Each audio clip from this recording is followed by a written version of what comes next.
আমরা অনেকে আছি যারা বাগান কাজ নিয়ে কাজ করে। তবে বাগান কাজ কিভাবে রিপোর্টিং করতে হবে সে বিষয়টা আসলে জানে না।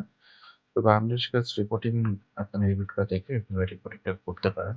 আপনার প্রত্যেকটা গাছ তবে আমি যারা নতুন আছে তাদেরকে সাজেস্ট করবো যে প্যাকেটটা কেটে বের করে তারপর গাছটা রিপোর্টিং করার চেষ্টা করুন। প্যাকেট থাকা অবস্থায় প্যাকেটটা আমি যেভাবে খুলছি সেভাবে খোলার চেষ্টা করবেন না।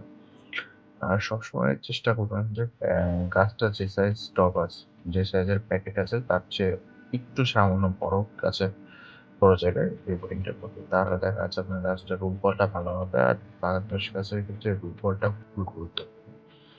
আপনি বাগানবিলাস গাছের যদি রূপ ফলটা তৈরি করতে পারেন তাহলে গাছে পর্যাপ্ত পরিমাণে ফুল পাবেন। আর যদি রূপ ফল ঠিক মতো না তৈরি করতে পারেন, আপনি যত খাবার দেন না কেন গাছে কিন্তু পরিমিত পরিমাণে ফুল বা গাছ ভর্তি ফুলটা পাবেন।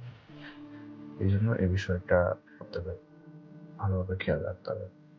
তো আশা করছি আপনারা অনেকে যারা রিপোর্টিং করতে চান না তারা এই করে নিতে পারেন। আর এই সময়টা বাংলাদেশে রিপোর্টিং করার জন্য বেস্ট একটা সময়।